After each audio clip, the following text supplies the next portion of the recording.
बर. आणि आता एक्साइटमेंट पण वाढली आहे. मला तर लँडिंग नंतर दृश्य बघायची खूप उत्सुकता आहे. समुद्र, हिरवा बेटांची रांग, वा, डोळ्यांना फीस्ट मिळणार. हो, अंदमानचं खरं सौंदर्य म्हणजे पाण्याचा निळसर रंग. कॅमेरावर ते कॅप्चर करणं म्हणजे खरंच चॅलेंज आहे ना. म्हणूनच आपला व्लॉग ऑडियन्स बघायला विसरणार नाही. आम्ही ठरवलंय की छोट्या छोट्या गोष्टी पण शेअर करायच्या, जसा आत्ता विमानातला अनुभव. हो, कारण प्रवास फक्त डेस्टिनेशन नसतं, तर जर्नीबद्दल पण असतो.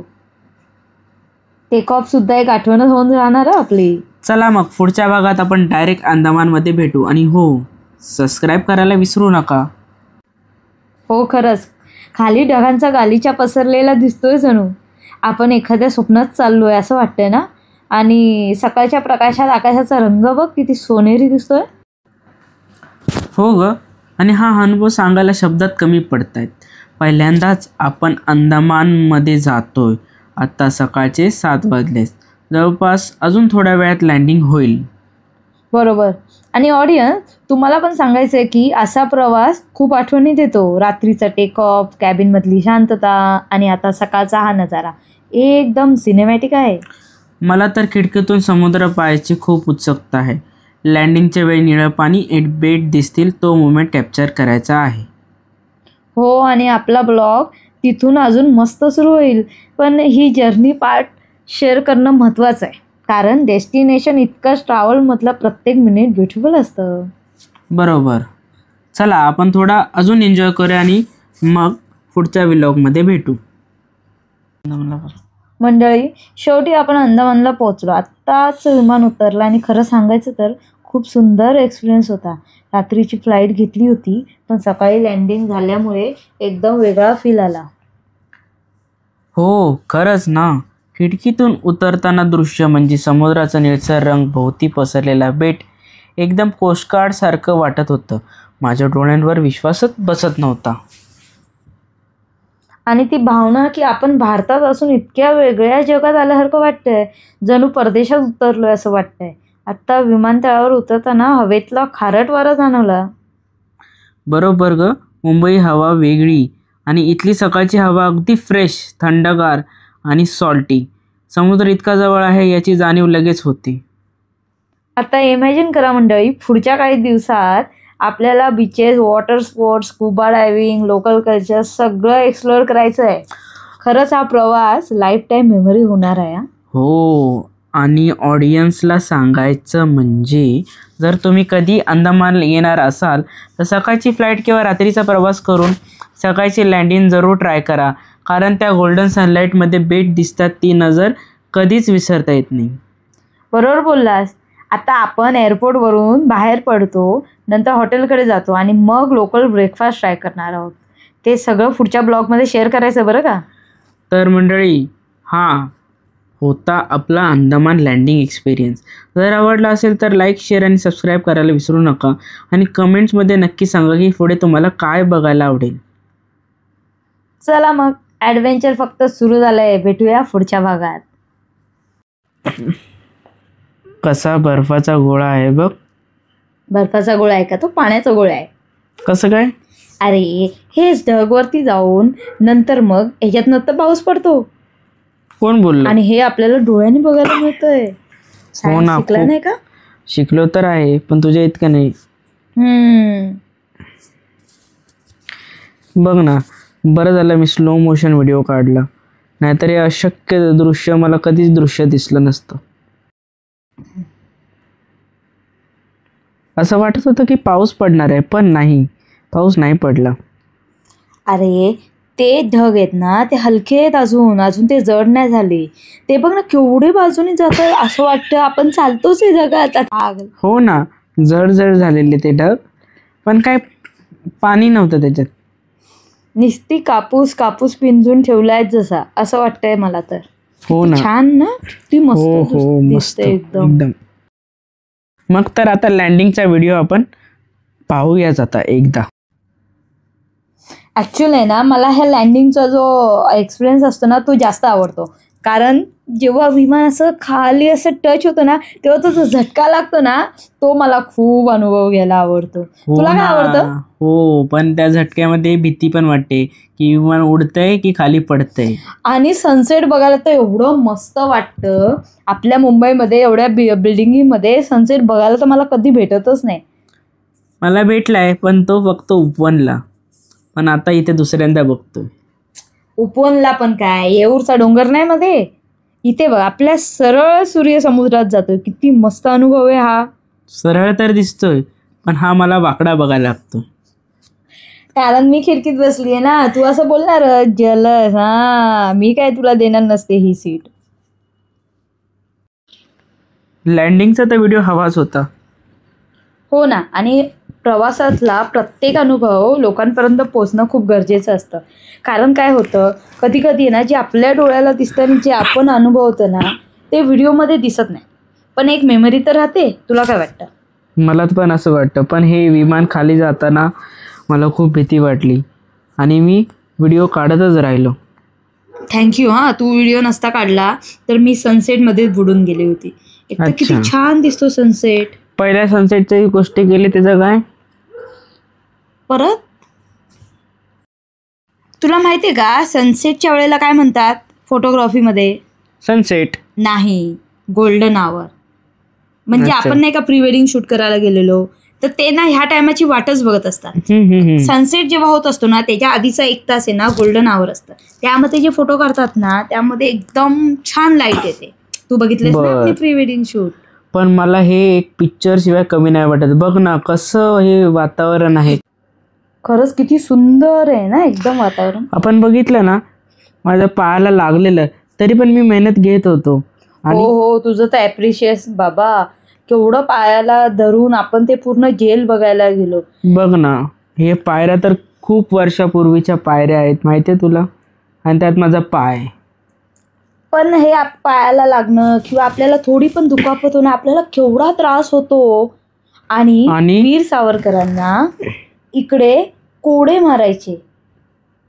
आणि तुला माहिती आहे का, इकडचं एक गाईडचं मी ऐकलं, ते काय म्हणत होते, त्यांना आहे ना जे जेवण देतात ना, हां, तर त्या जेवणामध्ये ना ते किडे असायचे की चांगलं नाही, कसले पण झाडपालाचं जेवण द्यायचे. आणि हे बघ ना, हे अशी शिक्षा द्यायचे, हे तेल काढायला लावायचे, असं हे असायचं. आणि त्यांना माणसांना बांधून ते तेल काढायला लावायचे.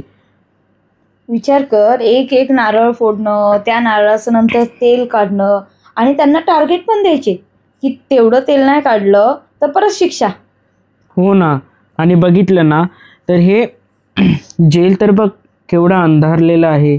आणि हे बघ हे जेवण द्यायची जागा कसं कसं राहत असेल काही कळत नाही मला. म्हणजे आपला भारत स्वतंत्र होण्यासाठी त्यांनी एवढे कष्ट काढले, एवढे. आणि आपण स्वतंत्र भारतात राहतो आणि आपल्याला बिलकुल त्याची व्हॅल्यू नाही. हो ना. काय वाटतं?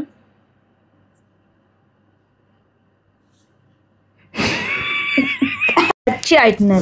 हे बघ, हॉटेलमधनं निघालो आपण, आता जाऊन आहे ना आपण एका बोटीमध्ये बसायचं. आणि वातावरण तर बघ किती फ्रेश आणि क्लिअर आहे ना. काय असंच काय तर मुंबईमध्ये दिसतच नाही मला. दिसतो ना, पण फक्त तो उन्हाळ्यात. तेच. आणि तुला माहितीये का, ह्या बोटीमध्ये मला तर एवढी भीती वाटते. आणि त्यात ते लाईफ जॅकेट. तुला पोहता येतं ना? मला तर पोहता येतं, पण तुला नाही येत ना, म्हणून तर भीती वाटते मला. हो ना, हो ना. ह्या बोटीचा प्रवास आहे 10 मिनिटाचा, पण मला ते 10 तास वाटतात. पण जसं बोटीतनं उतरलं तसं समोर हे दृश्य बघून मन एकदम शांत झालं. तुला माहितीये, हरिण आणि एवढं जवळून मी कधीच बघितले नव्हते. तू बघितलेले का रे? हो, बघितलेले, पण फक्त टीव्ही मध्ये. हो तेच ना. आणि ते पण 1 नाही 2 नाही, हजारो हरिण या बेटावर आहेत. तुला माहितीये का, ही हरणं आहेत ना फक्त 100 होती, पण इंग्रजांच्या काळात. त्यानंतर राधा मॅडम म्हणून एक आजी आहे, त्यांनी यांची पालन पोषण करून आता हजारोंमध्ये संख्या झाली. अरे बापरे, हे तर नवीनच काहीतरी. आणि ह्या बेटावर फक्त हरिण नाहीये, मोर पण आहेत, खारुताई आहे आणि लांडोर आहे. मी तर बघितलं ना, तिकडे 1-2 हरणं फाईट करत होते, ते बघ. अरे बापरे. आणि एवढ्या जवळ तू नेला पण व्हिडिओ. आणि तुझ्या अंगावर आले असते तर भीती नाही वाटली तुला? मला कशाचीच भीती नाही वाटत तुला सोडून. बघूया. पण त्यांना एवढे हरिण बोलले तर खायला काय देत असतील? तेच तर बघायचंय, पहिले ही फाईट तर संपू दे. अरे संपली ना, आणि मला कुठे ठेवून गेलास तू? मी बाप रे, असं वाटतंय की ह्यांची पिकनिक आली आहे इकडे. बघ तर. पिकनिक नाही, त्यांचं खायची वेळ झाली. अच्छा, लंच टाइम. लंच टाइम झाल्यावर आपण कसं कॅन्टीन मध्ये पळतो, तसे ह्या हरणांना वाटतं जागा ठरवून दिलेली आहे. सगळेजण इकडे आले आहेत ना. हो तेच ना. आणि दुसरी गोष्ट काय, तिकडे मोर पण बघायला भेटले. तेव्हा समोर समोर मोर. एक नाही, अरे, 2 पण नाही, 3 नाही, 4 नाही, 5 मोर होते. हरणांच्या अंगावरची डिझाईन किती एकदम डिफाईन असते ना. हो ना, आणि किती हरण होते ना, की खूप हरण होते तिकडे. तर मंडळी, ह्या बेटावर एक ना लाईट हाऊस आहे. तर ते लाईट हाऊस आहे ना, चालत गेलं तर अर्धा तास लागतो. म्हणून आम्ही बग्गी केली आणि त्यामध्ये बसलो. हो, तिकडे बग्गी करून आपल्याला एवढा आराम भेटला, जेणेकरून माझा पाय दुखत होता तो पण थोडा फ्री झाला. आणि आम्ही व्हिडिओ काढत काढत इंग्रजांच्या काळामध्ये बांधलेले हे स्टुडिओ, हे म्युझियम तिथे तसेच आहेत. जणू असं वाटतं की आत्ताच बांधले असावे. तर ही बग्गी हळूहळू हळूहळू जंगलाच्या आतमध्ये जात होती आणि आम्हाला लाईट हाऊसच्या जवळ नेत होती.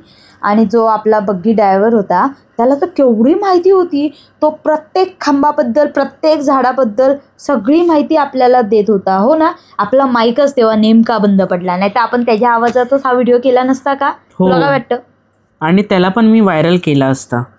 हो ना. बघ ना, हे दिसतंय ना, ते चर्च आहे. अच्छा, माझ्या तर एवढं लक्षात पण नाही रे. त्यांनी किती आपल्याला ह्याच्याबद्दल माहिती सांगितलेली ना.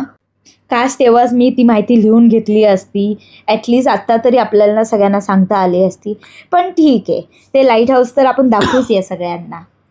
हो, आता आपण हळूहळू पुढे जातोय, तर बघूया आपल्याला काय दिसत आहे आता. बरं झालं बग्गी केली.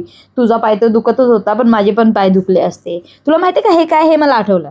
हे इलेक्ट्रिसिटीचं असतं ना लाईट हाऊस, काय म्हणतात ना, जिथे की सगळ्यांची मीटर बॉक्स असतात, ते मीटर बॉक्स तिकडे लावलेत. ओके, मला तर आठवलंच नाही आहे. हे लाईट हाऊस बघून परत चालले वाटतं. म्हणजे येताना पण हीच बग्गी मिळते वाटतं. असं काहीतरी तो म्हटलेला ना रे. तुला काय आठवतंय का? त्यांनी काहीतरी आपल्याला नंबर सांगितलेला. हो, आपल्याला नंबर सांगितलेला. त्यांनी काय सांगितलेलं, जाताना तुम्ही फिक्स बग्गीमध्ये जाता, पण येताना जी भेटेल ती बग्गी तुम्हाला त्याच्यामध्ये यावं लागतं. अच्छा, पण तुझा पाय बघता मला तर वाटतं आपण ह्यालाच इथे थांबायला लावूया का? हो, एकदा विचारून पाहू. पण तिथले बांधकाम खूप छान आता डेव्हलप केली आहेत ना त्यांनी. हो, कलर वगैरे देऊन. कारण की ते मजबूत राहावे म्हणून. हो ना. इतिहास असेल तरच आपल्याला स्टोऱ्या कळतील. इतिहास नाही तर काहीच नाही. हो, आणि इकडे बघ ना, ते जसे रूट्स कसे असं वाटतात की रस्त्यांमध्ये आतमध्ये हे गेलेले आहेत त्यांचे. ती झाडं 100 वर्षापूर्वीची आहेत आणि त्या झाडांच्या मुळांनी त्या भिंतीला पूर्ण कव्हर केलंय. तो काय म्हणत होता माहितीये का? त्या झाडांची मुळं नसती ना तर त्या भिंती पण नसत्या राहिल्या. म्हणजे नेचर बघ ना किती जपून ठेवतो गोष्टी. खरंच. हा, इकडे येऊन आपण आणि उतरलो होतो बरोबर. आणि ते सोडा आपल्याला प्यायचा होता, पण लेट होईल म्हणून आपण तसंच निघून गेलो ना. हो, इथे हे अँकर ठेवलेलं ना फोटो काढण्यासाठी, ते खूपच खास होतं ना रे. हो. आणि मला तर वाटलं काय माहितीये का, इथून फक्त एक जिना असेल आणि मग आपण पोचलो. पण पुढे काय? ठीक आहे, आपण पार्ट 2 मध्ये यांना दाखवूया पुढे काय ते. हो ना, माझे खूप हालत झालेली, कारण की मला वाटलं फक्त एकच माळा आहे, बघितलं तर किती माळे होते उतरायचे. चला तर मग भेटूया का पार्ट 2 मध्ये. तर सबस्क्राईब करा, कमेंट करा आणि लाईक करा आमचा व्हिडिओ. हो, नक्कीच तुम्हाला पार्ट 2 आवडेल. Stay tune. Thank you. Hello, welcome back. Part 2 मध्ये तुमचं सगळ्यांचं स्वागत आहे. आम्ही जे पायऱ्यांबद्दल बोलत होतो, तर आम्हाला वाटलेलं की कमी पायऱ्या असतील लाईट हाऊसला, पण ते लाईट हाऊस दिसायचं नावच घेत नव्हतं. आम्ही पायऱ्या उतरतोय. मध्ये तर मी तुला म्हटलेली नाही का तू इथेच थांब म्हणून, तेव्हा तू का नाही थांबला बरं सांग? अगं, आपण एकतर एवढ्या लांब आलोय देशाच्या बाहेर, आणि तू एकटी कशी जाणार तिकडे, म्हणून नाही थांबलो. पण तुझा पाय किती दुखत होता माहिती आहे ना तुला, आणि ते किती चालायचं होतं. पण ह्या व्हिडिओमध्ये एवढं आपण न्याय त्याला देऊ शकलो नाही. आजूबाजूचं नेचर काय दिसत होतं म्हणजे हे जे आता व्हिडिओ बघते ना मी, तुम्हाला नाही कळणार, पण जे मला फील होत होतं, जो गारवा, जो खारेपणा पाण्याचा, आणि तो एक लांबून येणारा लाटांचा आवाज, एवढं छान दिसत होतं. आणि फायनली ते लाईट हाऊस मला दिसलं आणि माझा जीव आला.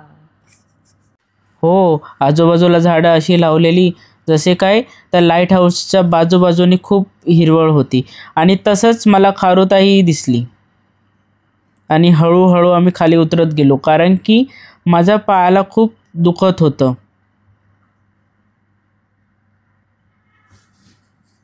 लोक परत येत होती. हो ना, लोक पण परत येत होती. पण आम्ही खाली उतरायचं सोडत नव्हतं, कारण की आम्हाला त्या डेस्टिनेशनपर्यंत पोचायचं होतं. कारण मी गुगलवर, इंस्टाग्रामवर, यूट्यूबवर ह्या लाईट हाऊसचे एवढे फोटो बघितले होते, एवढे मी ठरवलेलं इकडे मला रील बनवायचाच आहे. पण सॉरी तुझ्या पायाला एवढं दुखत असताना पण तिकडे मी तुला घेऊन गेली. पण वर्थ होतं. तुला काय वाटतं? मला तर खूप छान वाटलं आणि मला खूप आनंद झाला की मी इथपर्यंत चालत आलो शेवटपर्यंत, आणि ते लाईट हाऊस मला बघायला भेटलं. तुला माहिती आहे का, ह्या लाईट हाऊसचं प्लॅनिंग मी आपलं टूर पॅकेज घेतलं ना तेव्हापासून केलेली. आपल्या टूर पॅकेजमध्ये नव्हतं. आणि मंडळी, तुम्ही जर हे टूरसोबत येता ना तर लाईट हाऊसचं पॅकेजमध्ये नसतं, तर तुम्ही एक्स्ट्रामध्ये ॲड करून घ्या. त्याच्यासाठी तुम्हाला फक्त अर्धा दिवसच लागतो. आणि अर्ध्या दिवसात आम्ही परतसुद्धा गेलेलो. हे बघा, लाईट हाऊस बघून आम्ही परत आलो. परत ती हरणं बघितली, त्यांना खायला देत होते ते बघितलं. त्याच दिवशी आम्ही लाईमस्टोन केव्हला गेलो. म्हणजे एका दिवसात आपले 2 प्लेसेस होतात. हो, आणि आम्ही तिथे स्टॅलेक्टाईट कॅलमाइट्स बघितले, जे आपल्या पुस्तकामध्ये आहे ते आम्ही स्वतः डोळ्यांनी पाहिले. आणि तुम्ही विचार नाही करणार, एवढे सुंदर आणि एवढे छान होते ते. तुला माहिती आहे का, तू जे बोललास ना ते मला प्रोनाऊन्स पण करता येत नाही आहे. पण जे मी बघितलं आणि जे त्या गाईडने आपल्याला सांगितलं, तो जो दिसतोय ना तो आपला मणका आहे. म्हणजे मणक्याच्या आकाराचे, आणि प्लस ऑक्टोपस, आणि प्लस हत्तीचं किंवा गणपती ह्या आकाराचे हे स्टॅलेक्टाईट बघताना मला एवढं भारी वाटत होतं की मी मराठी मीडियममध्ये शिकली आहे आणि मराठीमध्ये हे सगळं मी वाचलं आहे. आणि आत्ता मी ते स्वतः डोळ्यांनी बघत होती. लहानपणी मी फक्त ते इमॅजिन केलेलं की अच्छा असं असेल तसं असेल, आणि आता मी हे बघत होती. आणि हो मित्रांनो, जर तुम्ही इकडे जाल ना, प्लीज त्याला कोणीच हात लावू नका. आमचा चुकून हात लागला होता, ते पण हात नव्हता लागला, टच झालं होतं. ते एवढं थंड होतं. पण गाईडने आम्हाला सांगितलं की लोक येतात, त्याला टच करतात, मग ते काळं पडतं. ते बघा दिसेल ते काळं पडलेलं पण आहे. तर आपण का निसर्गाने बनवलेली वस्तू खराब करायची? हो, आणि हे बघितलं ना, हे रूटसारखे स्टॅलेक्टाइट्स आणि स्टॅलेक्माइट्स आलेले आहेत तिथे. आणि इकडे आतमध्ये ऑक्सिजन लेवल पण कमी असते. ज्यांना श्वासांचा त्रास आहे त्यांनी कृपया करून जाऊ नये किंवा अवॉइड करावे. तसं गाईड सांगतच होते ना की तुम्हाला इथे दम लागेल म्हणून. जर कोणाला दम लागत असेल तर ते लगेच बाहेर काढतात. तसं पण ती केव खूप मोठी नाहीच आहे, पण आतमध्ये बिलकुल लाईट नाही आहे. आपल्याला आपल्या फोनच्या बॅटऱ्या आणि आपले गाईड असतात त्यांच्या बॅटऱ्यांनीच बघावं लागतंय. बरोबर. पण बघितलं आता ज्यांनी हात लावला तो काळा झालेला आहे भाग. तर कृपया करून तुम्ही नेचरला हानी पोचेल असं काही करू नये. इथे पुढे जात इकडे खूप वर्षापूर्वी भूकंप आलेला. वरची बाजू ओपन होती. आता ती भूकंप आल्यामुळे पाण्याचा विसर्ग खाली झाला आणि ती जागा बंद झाली, जेणेकरून हे दगड आपल्याला दिसतात.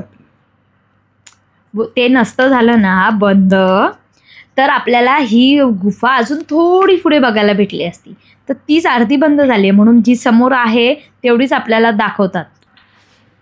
ते बघून लगेचच आम्ही परतीचा प्रवास सुरू केला. आणि दुसऱ्याच दिवशी आमची परतीची फ्लाईटसुद्धा होती.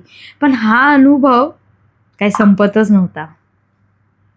आणि ही फ्लाईटसुद्धा आमची रात्रीची होती. रात्रीच्या फ्लाईट मला खूपच आवडतात, कारण रात्रीच्या फ्लाईटमध्ये बाहेर दिसणारे दिवे आणि रोड्स आणि ब्रिज एवढे छान दिसतात ना. आणि ह्याला काय हा तर झोपून जातो. तू हे बघितलं नसशील ना? नाही, मी हे काहीच नाही बघितलं, कारण की फक्त तू जेवढे व्हिडिओ काढलेस तेच मी बघितले. हो ना. तुला माहिती आहे का, आपण जेव्हा परत येत होतो ना आपण, तेव्हा मी सुद्धा झोपूनच गेली होती फ्लाईटमध्ये. आणि हे सकाळचे नजारे तर हा व्हिडिओ जो आहे तो मी सतत बघत असते. रोज 2-3 दिवसांनी मला आठवण आले की मी बघते. हो, निळा समुद्र सारखं डोळ्यापुढे येत होता. पण हे दृश्य परत परत का टाकले, कारण की हे तुमच्या लक्षात यावे की हे अंदमान निकोबार केवढं सुंदर आहे. हो ना. ही हरणं आणि त्यांच्यावरची डिझाईन असं वाटतं कोणीतरी बसून एक एक डॉट पेंट केलेला आहे. त्यांची जी शिंग. हो, आणि तिथून शिंगाचा प्रवास करून आता M2M फेरीसला आम्ही गेलो. आपल्या फेरीचं नाव आठवतं का तुला? काय होतं? माहिती आहे मला, M2M फेरी. नोटिका. अरे यार, विसरलो मी. नोटिका होती आणि AC, बाहेर पाऊस आणि बाहेर पाऊस तर पडतच होता आणि आम्ही बोटीतून उतरून लगेच दुसऱ्या हॉटेलकडे गेलो आणि तिथून तयार होऊन आम्ही गेलो स्कूबा डायव्हिंगकडे. मी तुला बोलत होती स्कूबा नको करूया. म्हणून तर नाही केलं, तर म्हणून तर पहिलं ग्लास बोट घेतलं. Glass boat is the best decision. Marine life, वेगवेगळे मासे वेगवेगळ्या कलरचे, जणू असं वाटत होतं की ही बोट काचेवर चालते, काच्यासारखं पाणी होतं. हो ना. मला तर हे खूपच आवडलं. हां का, मला ग्लास बोट जी आहे ना ती रोज करायला आवडेल. एवढं भारी फिलिंग होतं ते. त्यांची ही कन्सेप्टच चांगली होती. खूपच छान. आपण माहिती का बालीला गेलो तिकडे असं नव्हतं ना? हां, तिकडे हा प्रकार नव्हता, पण बालीपेक्षा क्लिअर पाणी इंडियामध्ये आहे. हे क्लिअर. हो, मी तर बघून हक्कबक्क झालो, हे क्लिअर पाणी. व्हिडिओमध्ये त्याला एवढं न्याय नाही देता आला, पण जे स्वतःच्या डोळ्यांनी बघितलंय मरीन लाईफ, ते मला तर खूपच, म्हणजे मी आत्ता पण तिथेच आहे असं मला फील येतोय. तुम्ही थांबून हा व्हिडिओ बघाल ना तर तुम्हाला कळेल की नक्की काय आहे. तुला माहिती आहे का, शंख शिंपले हे लहानपणापासून माझं अट्रॅक्शन राहिले, पण जिवंत शंख आयुष्यात कधीच मी बघितलं नव्हतं. जिवंत हे चालू पण शकतात म्हणून. नाही व्हिडिओमध्ये बघितलेलं, नाही कुठे. हे स्वतःच्या डोळ्यांनी बघितलं आणि त्यांना मी हात लावून उचललं. म्हणजे माझ्यासाठी हे स्वर्गच होतं. मी बघितलं ना कसं मोबाईल कव्हरनी उचलत होतो, कारण की मला भीती वाटत होती. हे शंख तर आम्ही लहानपणी फक्त खेळासाठी डिझाईन बनवण्यासाठी वापरायचो, पण हे चालू शकतात, ह्याच्यामध्ये जीव असतात आणि ह्याला मरीन लाईफ म्हणतात हेच मला माहिती नव्हतं. कारण मुंबईमध्ये कुठे बघायला मिळतं. मग इकडे किती 1 नाही 2 नाही 3 नाही 4 नाही 5 7 प्रकारचे शंख वेगवेगळ्या रंगाचे आकाराचे भेटले आणि त्यांना हात लावलं की ते आतमध्ये जात होते. हे तर त्यांचे वैशिष्ट्यच असं मला वाटत होतं. मी तर एकदम लहान मुलंच होऊन गेलेली. प्रत्येक वेगळा शंख दिसला का उचलायची. मला तर एवढं मजा येत होती तुला सांगू. मला असं वाटत होतं हे सगळे शंख भरावे आपल्या पिशवीमध्ये आणि घरीच घेऊन यावे. का नाही आणले पण आपण? कारण की ते तिथेच बरे. ज्यांना जर आपण घेऊन आलो असतो तर बायोडायव्हर्सिटीला नुकसान पोचलं असतं आणि हे आपल्याला नेचर शिकवत नाही. हो ना. आपण जेव्हा पिकनिकला जातो हे सगळं विसरून जातो आणि फक्त आपली मौज करण्यातच बिझी होऊन जातो. कोणाच्या जीवाला हानी आहे, कोणाचं जीवन डिस्टर्ब करतो, हे आपण कसं विसरतो ना. कारण की ते तिकडेच बघण्यात मजा आहे. जर तुम्ही इकडे आणलं तर ते राहणार नाही. आता बघताय ना जसं की हा शंख बघा किती मोठा आहे हा. हो ना. आणि तो आपण बघतोय म्हणून तो बाहेर येत नाही, पण एकदा तो चालायला लागला का मला तर काहीतरी एकदम असं रोबोटची कार वगैरे असते ना तसंच वाटत होतं. मला ते खरंच वाटत नव्हतं जोपर्यंत मी त्याला हात नाही लावला होता. हो ना. इथेच आपला प्रवास थांबला. आणि हे वीर सावरकरांचं जे जेल आहे हे बघितल्यावर किती अभिमान वाटतो की आपण अशा देशात राहतो ज्या देशामध्ये असे स्वातंत्र्यवीर होऊन गेले. हो. आणि ते नजारे. आणि हे तुला आठवत आहे का हे काय आहे ते? हो, हे आहे जेल. हे जे जेल आहे ना कितीतरी वर्षापूर्वी इंग्रजांनी बांधलेलं आहे. कारण जरी अंदमान ही इंडियन टेरिटरी असली तरी भारताच्या खूप बाहेर आहे. मग भारतामध्ये जे लोक गुन्हे करायचे किंवा चोरीमारी करायचे इंग्रजांच्या काळात, त्यांना ते जेलमध्ये टाकायचे. मग त्यांना एक दिवस असं वाटलं की त्यांना इंडियात ठेवण्यापेक्षा बाहेरच ठेवूया, म्हणून ते अंदमानमध्ये आले. आणि त्यांनी एवढा मोठा जेल तयार केलं की एवढं मोठं होतं की कोण त्यातनं पळू शकत नाही. आणि एका वेळेला ती भिंत जी दिसते, एका ह्याच्यात 1000 हे चोर राहतील, एवढे मोठी त्यांनी बनवले होते. आणि वीर सावरकरांचं ते कोठडी होती तर तिथं बघण्यासारखीच होती. पण मला तर खूपच वाईट वाटत होतं. त्यांनी तिकडे आपलं जीवन, तुला माहिती आहे, त्यांनी पहिले 10 वर्ष आणि नंतर 10 वर्ष असे 20 वर्ष त्या एकाच कोठडीत घालवलेत. आणि आपण जाऊन तिथे फक्त व्हिडिओ काढतोय, फोटो काढतोय, पण आपण त्यांच्याकडनं काय शिकवण घेतली? शिकवण तर आपण त्यांच्याकडून घ्यायलाच हवी, कारण की त्यांनी एवढा मोठा त्याग केला आहे आपल्यासाठी. मी काय बोलते, आपल्या ब्लॉगमध्ये आपण जास्तीत जास्त विमानाचेच व्हिडिओ टाकलेत ना, कारण ना हे जे ढग आहेत जे सूर्याच्या मध्ये येतात आणि आपल्यासोबत असं लपाछुपी खेळतात, हे आपण साध्या डोळ्यांनी तर बघू नाही शकत. मी काय केलेलं माहिती आहे का तुला? काय केलेलं सांग? मी काय केलं, मोबाईलचा कॅमेरा ओपन केला आणि जी विंडो आहे ना ती बंद केली आणि विंडोच्या आतमध्ये मोबाईल ठेवून दिला आणि हे रेकॉर्डिंग केलं. कारण त्याची जी सूर्याची किरण आहेत ना ती डायरेक्ट डोळ्यावर येत होती आणि त्रास होत होता. पण हे मला बघायला भेटलं नसतं, पण आता व्हिडिओ काढलाय तर केवढं भारी वाटतंय ते बघायला. बघितलं? भारी तर मला पण वाटत होतं, पण मला वाईट देखील वाटत होतं, कारण की हा परतीचा प्रवास होता. कारण की अंदमान फिरून आपण आता घरीच चाललो आहोत. हे बघ, कोणता पण प्रवास हा संपत नसतो. प्रवास संपणं म्हणजे नवीन प्रवासाची सुरुवात होणं. बी पॉझिटिव्ह. हो, बी पॉझिटिव्ह तर आहेत, पण ते दृश्य परत कधी आपल्याला दिसणार नाहीत अशी मला सारखी खंत वाटते. तुझं मी समजू शकते रे, पण प्रवास आणि वेकेशन बोललं तर मला तर एवढी मज्जा येते ना की फक्त वेकेशन ठरलं हे बोललं तरी माझी एनर्जी हाय होते. बघितलं, शेवटी आपण आलो धावपळीच्या मुंबईमध्ये. ही मुंबई जी कोणाला थांबू देत नाही आणि कोणाला उपाशी पण झोपू देत नाही. आपण मुंबईमध्ये राहतो, इंडियामध्ये राहतो, तर आपल्याला प्राऊड केलं पाहिजे. जेव्हा आपण इंडियाच्या बाहेर जातो आणि जनजीवन बघतो तेव्हा असं फील होतं की आपण इंडियामध्ये किती सेफ आहे. हो, इंडियामध्ये तर खूप सेफ आहे आपण.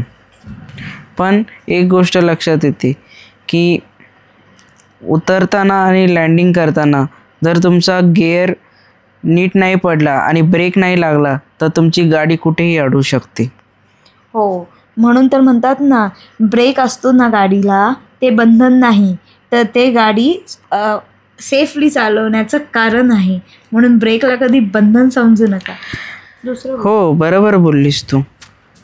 पण आता घरी जायची एक आशा लागलेली की आता आपण लवकरच घरी पोहोचू. हो ना, आणि दुसऱ्या वेकेशनची तयारी सुरू करू. काय म्हणतो मग? हो, पण असाच व्लॉग आपण परत काढू याची मी तुझ्याकडनं आशा करतो. हो, म्हणजे काय, हे तर माझ्या आवडीचंच काम आहे. बरोबर. थोडीफार दृश्य रात्रीच्या वेळेस मुंबईमध्ये कशी दिसतात बघ. तुला माहिती आहे का, तेव्हा IPLची मॅच चालू होती आणि तू झोपलेला, ते दिसतंय का, ते चमकतंय, तिथे IPLची मॅच चालू होती. हो, ठीक आहे.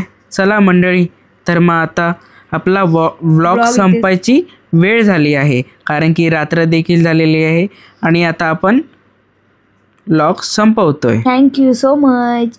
आमचे व्हिडिओ लाईक करा, कमेंट करा आणि सबस्क्राईब करा. आणि हो, आमच्या चॅनलला खूप ग्रो करायला संधी द्या. ही काही दृश्य आमची फ्लाईटमधली.